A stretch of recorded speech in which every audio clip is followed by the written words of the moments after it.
Third day of our northeast journey, and we're here in Daqing in Heilongjiang province. Now, this is a city that's not created from brick and mortar, but rather crude oil. Yes. Now, apparently the name Daqing literally means great celebration, as this city discovered crude oil in 1959. Since then, the oil capital of China, as it's called, has experienced a phenomenal boom and contributed hugely to China's economy.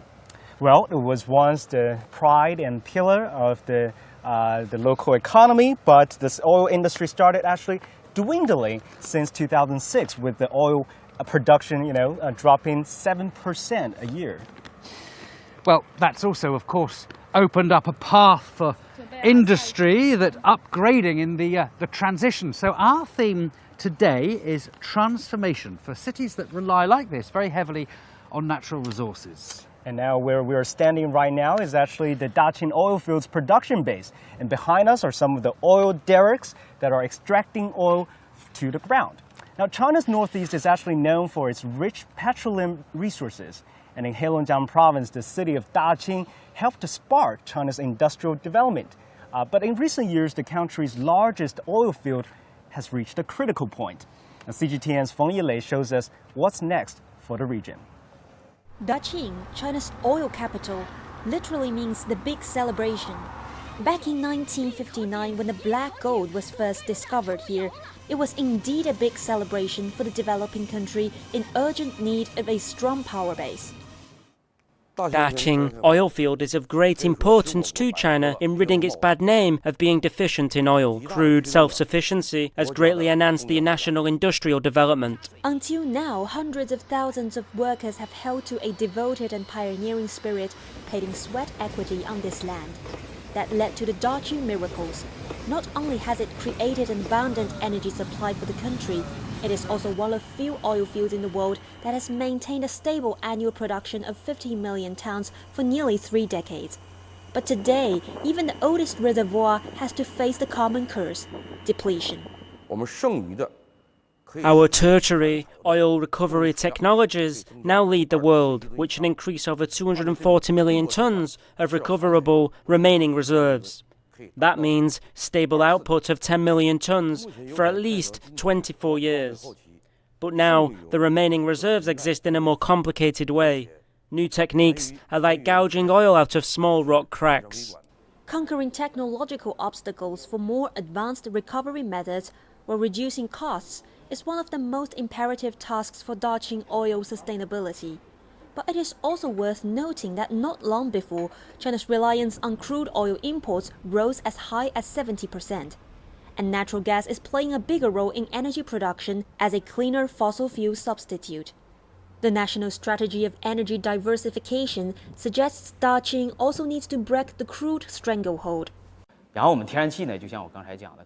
Daqing's gas output now takes up about 10% of the 40 million ton annual production goal of oil and gas. It is expected to double by the 100th anniversary of the oil field as domestic oil production dwindles. In the near future, experts believe China will remain the biggest energy consumer and stay oil hungry to fuel its rapid growth, for example, increasing car ownership. In the meantime, China is encouraging more vehicles to use alternative energy and ditch fossil fuels. Here in Daqing, new energy car production is also on the rise at this Volvo factory. The manufacturer has promised to make half of its cells all-electric by 2025.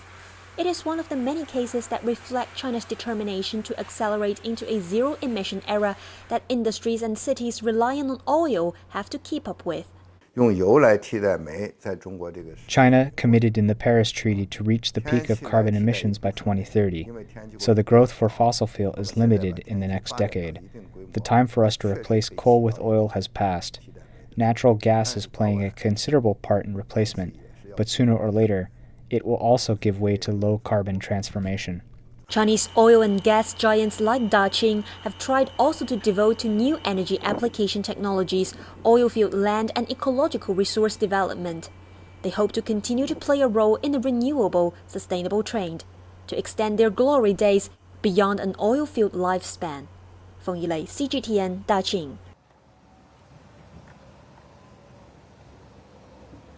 Well, let's go back to Feng Yilei right now. She's at China's very first Workers' Memorial, Man Wang Jinxi Memorial. Feng Yilei, tell us who this Man is and why there's a special memorial for him.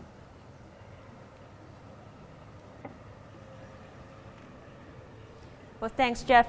This venue is currently the only memorial in China built for a worker. It commemorates Wang Jinxi as China's Iron Man, not just because he was an iron wheel model worker during the early stage of Daqing oil field, but he's also seen as a national hero for his great contributions. In the late 1950s, industrial production in China stagnated due to a lack of oil until crude was found here, and the Great Oil Campaign began to attract tens of thousands of skilled workers to Daqing. That included Wang Jinxi. At first, working conditions on this freezing wasteland were extremely harsh, and workers confronted a lot of unexpected difficulties. For example, this replica shows a drilling rig weighing 60 tons, which required 4 cranes and tractors plus 10 trucks to move it. But at that time, Wang and his team were short on such equipment. He decided not to wait, but to set up the drilling rig by pulling and carrying equipment with their hands and shoulders.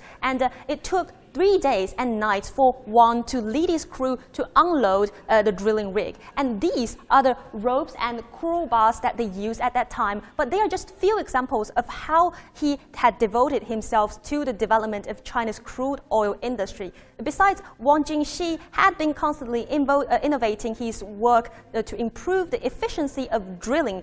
This Iron Man spirit has influenced generations of Daqing people and also guaranteed the oil field's long-time stable production. Jeff?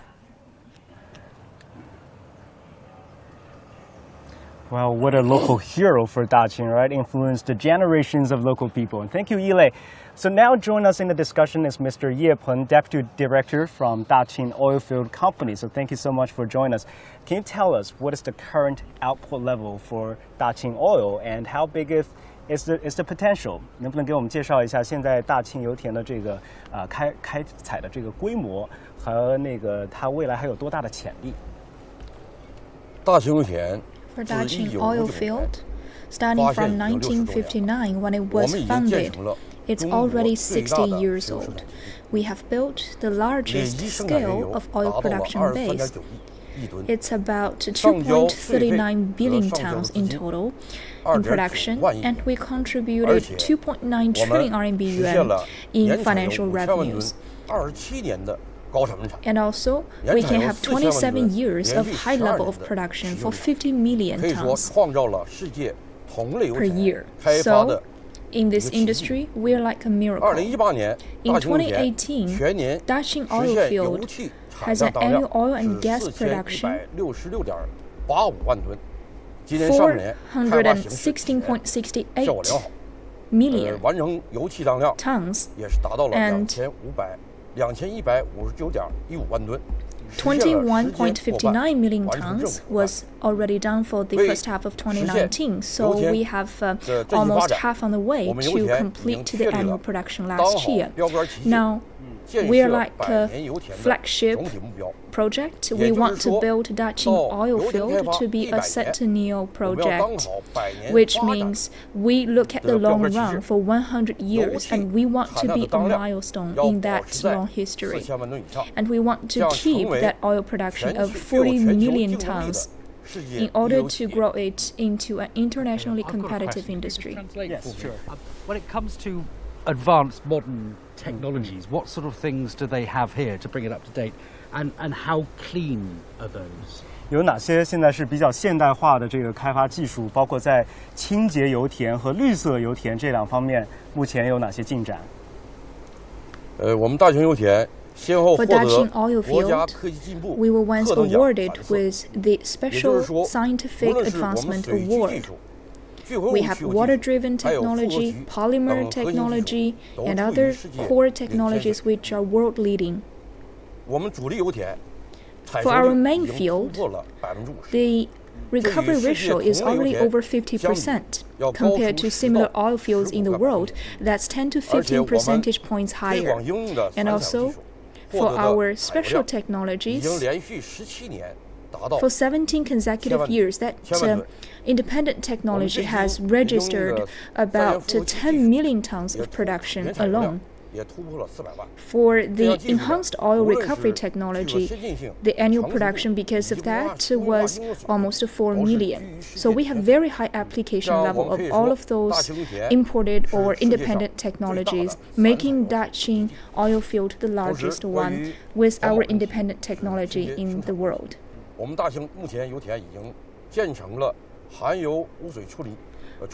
We have our sewage plant to treat the sewages at about 580 million cubic meters, and we have zero drainage and pumping of those wastewater. We use natural gas mostly for the raw materials. We are also extending many constructions to improve the recycling utilization of natural gas at about 100 million cubic meters. So, Jeff, probably you didn't understand a word of what he just... Getting it oh, in you were my ear. getting... Yeah, right. no, I'm there. I'm with you. How great it is that they have this 100-year plan and it is continue going grain. Right? Absolutely. Okay, thank you so much, Mr. Ye Peng. Why now we go live with our colleagues Jianhua and Lindy on the southeast route. How does the region promote clean energy there? Yes, Steph, and we are now on our way to Guangzhou right now. We are actually in Guangdong province already just an hour ago, but as you can see now today I have a new co-host. So now, thank you so much, Jinhua. Yes, I'm officially joining our new China series journey now on day 3 as we enter Guangdong province, a province of course known for its major contribution to lifting China out of poverty, but that of course came at a cost. Now, as global concern about the future of our planet grows, China is taking concrete steps to reduce carbon emissions. The country has invested heavily in renewable energy projects range from solar, hydro, and even nuclear energy. But recently, attention has shifted to wind farms. It is one of the most economically feasible forms of renewable energy. Yes, and China is a leader in wind power generation with its large land mass and long coastline. The country has exceptional wind power resources, and it's estimated that China has over 2,000 gigawatts of exploitable capacity on land and 200 gigawatts on the sea. And now the government by 2020 is pledging to produce 15% of all electricity from renewable resources by that year. That is incredible. Let's bring our guests now into this conversation. Of course, you have both been on this journey for quite some time, but it is a pleasure to have you with us once again. Han Hua, who is the president of the Beijing Belt and Road Cooperative Community, and Andrew Mark, the senior fellow of for Chinization. Thank you so much. Han Hua, rather Andy, I want to start with you. Of course, Guangdong has started these new power projects now that will be off the coast of the province. They're expected to generate a total capacity of nearly 4 gigawatts of power. But considering just historically speaking how dependent this province has been on coal, do you think this is feasible, that people are ready to switch to wind power? Well, I think that the short answer is yes. So first, a little bit of background. So with decades of economic growth, industrialization, and some of the fastest GDP growth rates in the world, with the world's largest population, it's no surprise that China is the largest electricity producer in the world. And as you mentioned, Lindy, most of that has been not only coal, but not the cleanest coal in the world. So this has created a problem. But the good news is that it's not only environmentally a smart choice to move towards renewables, but from an energy security perspective, it's a very good idea as well, because it's not just coal, but it's also oil. So I think that China has two very powerful incentives to move towards achieving this goal. So I think that's the first point. The second point is, let's look where some of the smart money is going. And by smart money, I mean multinationals. Yeah. So GE Renewables is one of the leaders in this field, and they're establishing a offshore wind energy R&D center in a city called Jieyang in Guangdong province. And according to the master plan for Guangdong province, by 2030, wind is expected to produce 66 gigawatts of energy. So I think when we look at it from that perspective, and not just for China, but for the region as well, and I think that can have not only economic and sustainability implications, but even geostrategic implications as well, by making these so-called SLOCs, these sea lanes of communication, where oil from the Middle East comes through the Straits of Malacca, make this potentially a less fraught region. So I do think that with these incentives, the track record of the Chinese government in large-scale infrastructure projects, airports, high-speed rail, that it does have a high probability of being successful. Yeah, definitely. So we do see the incentives and also some of the examples, right? About e-vehicle, for example, right? So let's go back a little bit. This is 70th anniversary of founding of People's Republic of China. So how about 70 years ago compared with now when it comes to new energy or renewable energy in that sense?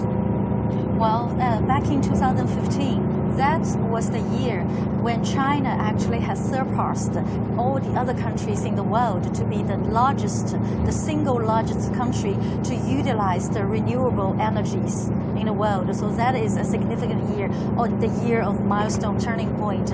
Before that, China is known in concept and in reality that is with grass, with the grand land, but less energy in terms of the petrol and the natural gas. China is rich in its coal mines, but it's also created a lot of pushings for Chinese people internally. Externally, as Andy mentioned just now, we need to have a more secure energy strategy. So since this past 70 years, the Chinese government, we did some interesting comparison when talking about the autonomous region and the province. But in terms of the energy strategy, it needs to be centralized and to be executed very delegated by all the regions and all the areas involved in China. So provinces need to be coordinating together to help reduce the imbalance among the regions, and also to coordinate with international partners. For example, we have 西气东输, meaning that we have the natural gas from the mid-Asian countries all the way to the Mid-East countries, so that the natural gas can be introduced into China and to be through the pipeline from the west to the east areas. And we have 南水北调, meaning the southern part, the water where the water supply is abundant, needs to be supplying the northern part where traditionally, geographically, the water is resources that are needed. So we have these national policies and the strategies and the plans to be executed thoroughly and delicately to make sure that the Chinese people are utilizing the renewable energy, not only in this wind power, but also the nuclear plants. Speaking of nuclear plants, China is also the largest country with nuclear plants under construction as well as under cooperation. Certainly we have international cooperations with other partners, but we are on the hold of this nuclear plant to be utilized in our energy policy as well. And we have other energies to be renewed too. That's right. And as you mentioned, the nuclear plant, right, in China, that only takes about 1% of the whole electricity production in China, right? That's right. Okay, so renewable energy now in China, and we do see the determination of the Chinese government now. We see the moves and also the execution of the whole thing, the projects and everything. The timelines, isn't it? Very strict timelines in terms of reaching these particular targets. Yeah, that's true. So I think that's all for us. Now, Jeff and Huiyao, back to you. Thank you very much, Li Dianhua, and welcome, Lindy. So let's turn now to Taoyuan and Sean Caleb's on the southwest route. Yunnan province, guys, is abundant with renewable resources such as geothermal power, wind power, solar energy. So what have you got for us there?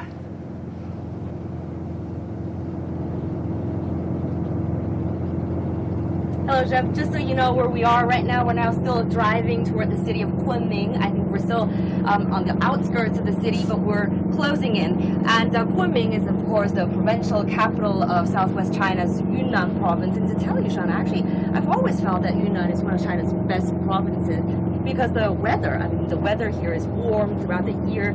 That's why it's also the center of China's flower capital.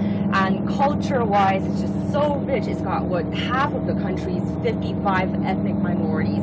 And the geography, man, it's just got the rivers, the gorges, the mountains. It's got everything. In fact, it is said that Yunnan province actually inspired the Shangri-La in Milton's Paradise Lost. Amazing. And excuse me for being like a wide-eyed kid. This is my first time visiting Yunnan province. And if you look right now, we're passing a number of solar panels that are on top of these light poles, and there's also some wind power thrown in there as well. And that's very significant. When we left Guangzhou province this morning, we left behind the rugged mountains, the karst landscape, but we really went up in elevation, and that is going to be significant. China is the world leader in renewable energy, especially solar power, and that is something that's really spread out pretty well across this entire nation. But let's bring this into perspective a little bit about the future of this province, the future of China, as we talk about New China celebrating the 70th anniversary of the founding of the People's Republic of China. And we're joined by Victor Gao and Chen Jiahe. Thank you guys again for being with us. Thank you.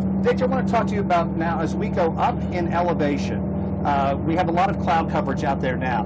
But this environment is also good for renewable energy, especially solar power. It's a massive province. What is it going to mean to China moving forward? Absolutely. Yunnan province is just to the east of the Qinghai-Tibet plateau, which is the rooftop of the world.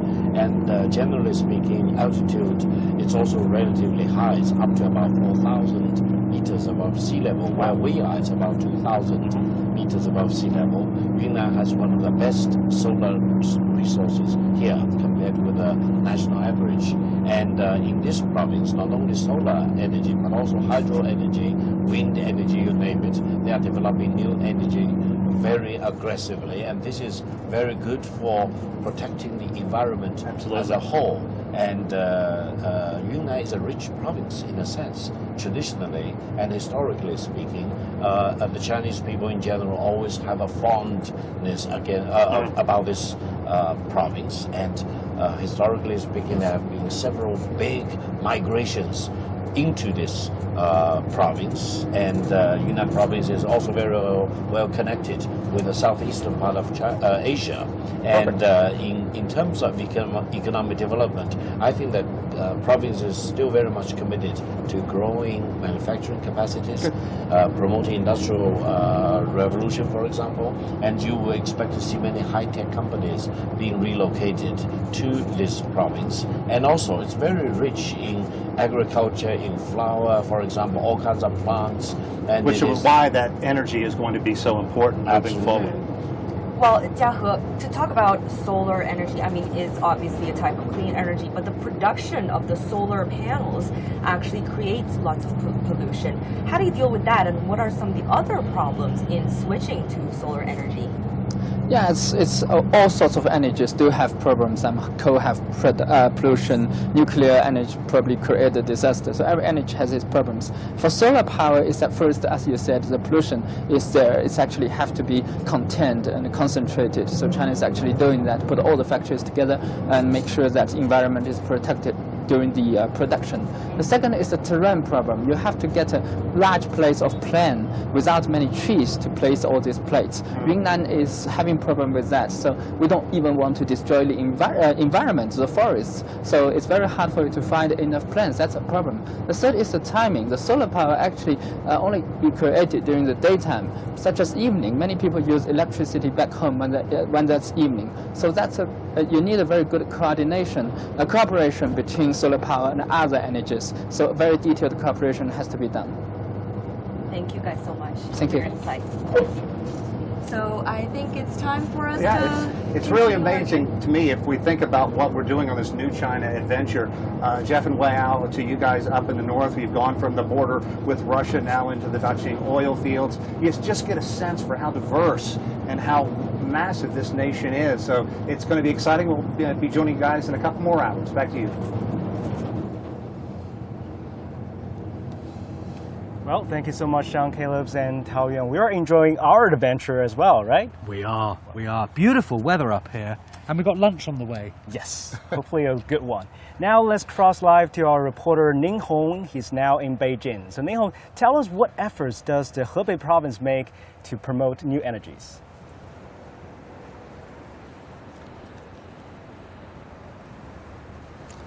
I have to say that it is in the auto industry, not just in Hebei, but across the nation. Well, you know that the use of oil to power cars is rising across the globe. And China, it is the same. China now has over 200 million cars, and the number is still rising.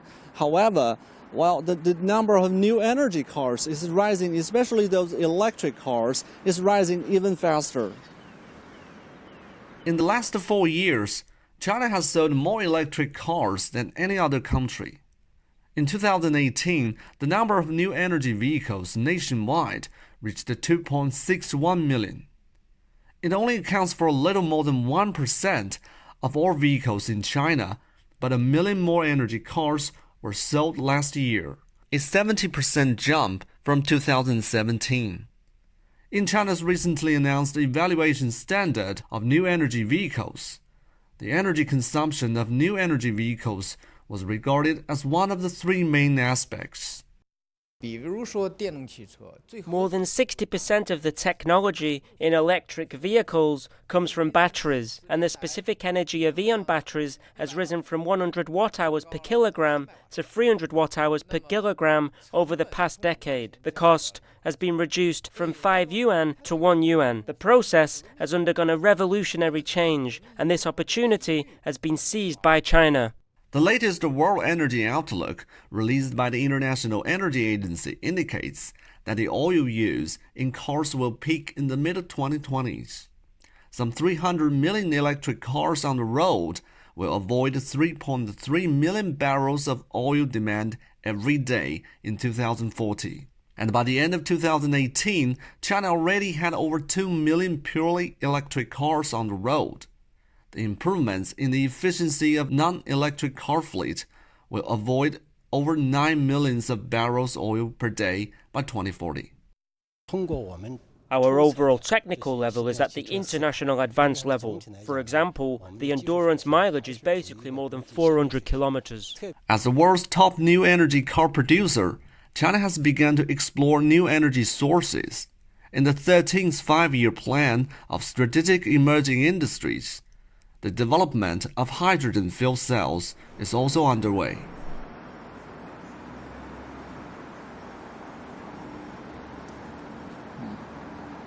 Well, the widespread of new energy cars will surely reduce the oil consumption, and it should reduce the greenhouse gas emission as well, but that depends on how the power was generated, and that's why people are building solar power charging stations in China as well to solve that problem. Well, China is also setting a timetable to end the sale of its petrol cars, and the first region to respond to this call is the Hainan province. It says that it will end the sale of petrol cars by the end of 2030, and other measures also being carried out across the nation, including building more charging stations as well as introducing electric cars into the public transport system. However, the rising number of electric cars also comes with new concerns, and that's the recycling of batteries, because the dumped batteries may cause concerns and cause environment pollution problems. And that's the concern that people need to look into as well. That's the key points I've found. Back to you, Jack and Huiyao. Ning Hong, thank you very much indeed. Well, joining us now is the political commentator Aina Tangen and Professor Li Yong. Aina Tangen, let's start with you. Is it fair to say that China's going through an energy revolution? Yes, and it has a lot to do with not necessarily needs. They're trying to answer those internally, but China is always going to be, in the future, its foreseeable future, dependent on resources coming in. But what you see here today is, you have 3 examples about power in China and how this plays into China's development. Here in Daqing, really the first big oil field talked about renewables, all of these things, but they're trying to do it in a balanced way. And this is very much in line with the 5-year plan, this idea that, when you look around, you see nature and you see man, and how they can get together. You cannot keep this economy afloat unless there is sustainability. And yes, tourism is great, but it's not going to replace 2.7 trillion in tax revenues. So this is the key to this, how to take biological things, how to combine man and his needs. And balance has been the buzzword, right, throughout this journey. Professor Li, we've been talking about how the city of Daqing wants to change this image from its greedy oil field to a more livable and sustainable city that attracts tourism. Do you think energy development and environmental conservation are two contradictory goals or not? Very good question. And just now I actually had a conversation with Mr. Ye about this idea, what kind of a contribution this oil company can really do for the city of Daqing. And his answer is this, PetroChina Daqing is a responsible corporate citizen, and they see environmental protection now and in the future as an important part of their social responsibility. So what they are doing is trying to make the city cleaner, greener, which will allow the local government to diversify, for example, their industrial layout, and to dive into industries like food processing, like equipment manufacturing, like new material manufacturing, and strategic manufacturing, and so on. So actually, this oil production, with the clean and environmental protection focus, is going to provide guarantee for the local government to diversify, to transform actually the economy. And they have, the city has a big ambition. By the year 2035, they are going to generate GDP up to 800 billion RMB. And that is a beautiful future, we can see, actually. Well, talking of beautiful future, we've had a lot of sunshine, so I think it's time we went inside, got back on the bus and had something to eat. And hopefully it'll be a beautiful You seemed future. fixated on the eat. We're talking about power, you're talking about human power. Well, we all need it. So yeah, let's go to have something to eat, get back on the bus. And we're heading down to Harbin. But for now, let's go back to Jonathan Betts in the studio. Always worried about food. Okay, thanks so much, Jeff and Sway. I appreciate that. Also, our teams on the routes in the Northeast, Southeast, and Southwest. Now, tomorrow at 0400 GMT, 12 noon Beijing time, join us once again as our reporters in New China bring us more scenes from the countryside. But we're going to take a quick break here on Global Watch.